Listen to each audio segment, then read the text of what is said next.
Alors il y en a bien une qui n'attend qu'une chose, c'est de vous parler. Elle s'appelle Charline Cornet-Chanet. Elle a 17 ans et elle étudie au collège Saint-Roch de Ferrières.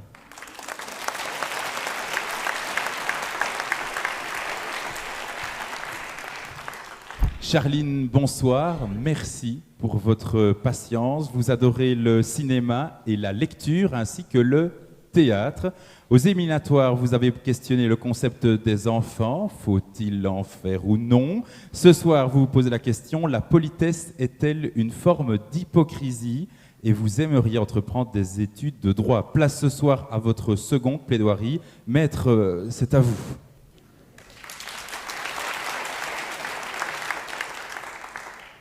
La politesse est-elle une forme d'hypocrisie? Je n'en ai absolument rien à carrer. C'est très probablement ce que je répondrais spontanément si la politesse n'existait pas, si elle ne m'avait pas été inculquée, si je n'étais pas contrainte par la société à ces fameux bons usages. Heureusement pour moi, chance pour ceux qui m'entourent, et pour vous ce soir, mes parents ont, je crois, bien fait leur travail. Alors, posons la question clairement, bordel. La politesse n'est-elle pas une forme d'hypocrisie? Je me suis toujours demandé pourquoi les gens passaient autant de temps à se lécher les bottes. Pardon, à se mignoter les choses. C'est vrai. Pourquoi continuer à inviter ce collègue alors que le mépris est palpable? Pourquoi s'échanger poignées de main, sourire, accolades entre ennemis jurés? Pourquoi ces présidents de grandes nations adverses se congratulent face aux caméras alors qu'ils préparent déjà la prochaine offensive? Un jour de grande incivilité, j'ai compris. La politesse n'est pas là pour faire joli, elle est là pour faire tenir. Elle agit comme un ciment à prise rapide. Sans elle, pas de collaboration, pas de paix et encore moins de vivre ensemble. Elle est partout et sert tout le temps, du premier « bonjour » au dernier « bonne nuit », en passant par la tournée des « s'il te plaît »,« merci »,« oh, comme c'est gentil ». Comment va le petit dernier? Elle nous permet d'alimenter nos conversations, même si ce petit dernier nous indiffère au dernier degré, et nous aide à assouvir ce besoin très humain de sociabiliser. J'irai même plus loin.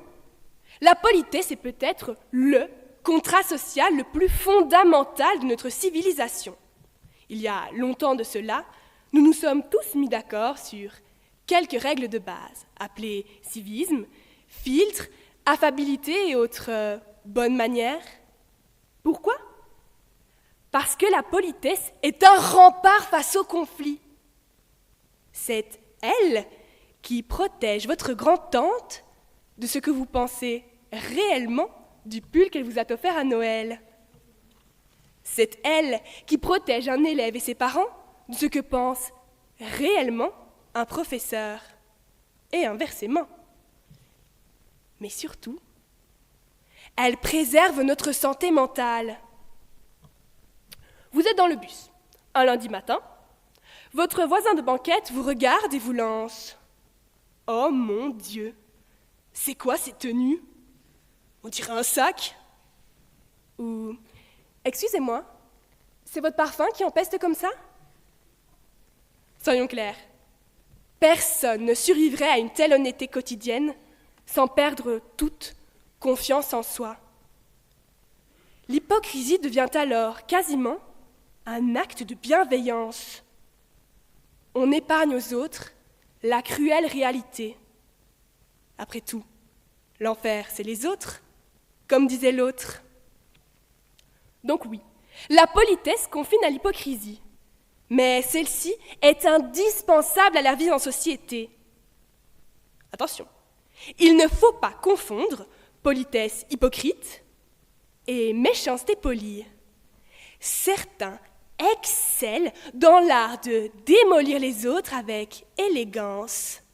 Leur pseudo-sollicitudes ne sont souvent qu'un prétexte pour vous critiquer ouvertement. Oh, ma chérie, t'as vraiment une sale tête aujourd'hui. Ou ces formules magiques comme « sur votre respect », sans vouloir être méchante.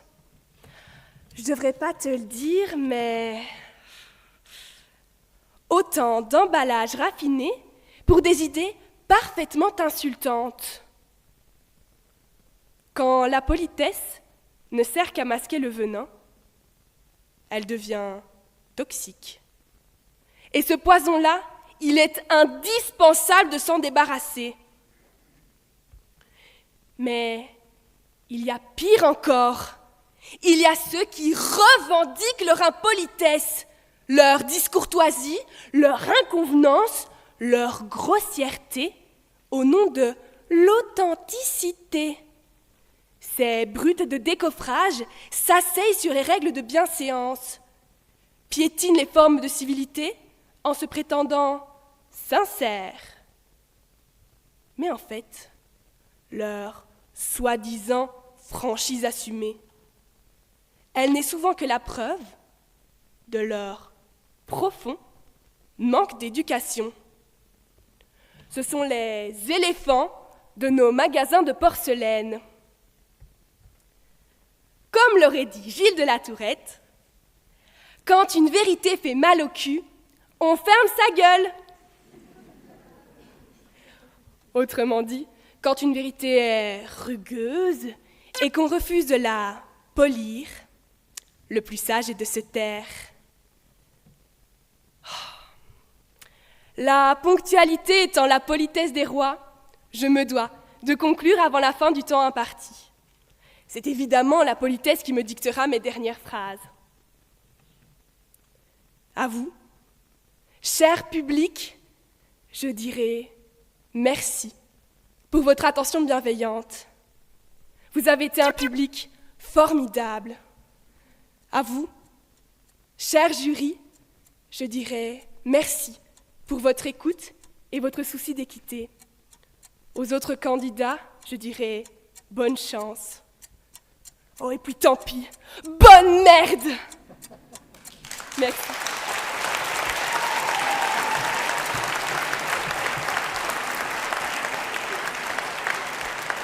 Eh bien, on peut le dire, c'était des vœux très sincères, Charline. Charline, vous êtes restée 3 heures dans les loges à attendre votre tour. Et j'aimerais, s'il vous plaît, parce que c'est pas facile de passer en première position, c'est pas facile non plus d'attendre pendant 3 heures dans les loges, un tonnerre d'applaudissements.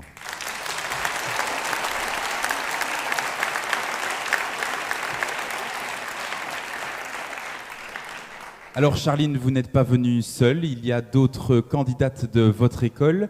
Comment est-ce que vous vous êtes préparée? Alors est-ce qu'il y a de la bienveillance ou c'est plutôt chacun pour soi? Il y a eu beaucoup de bienveillance avec les 6 autres candidates de Saint-Roch-Ferrières. Elles ont été des coéquipières géniales. On n'a jamais été ennemies, on a toujours été amies.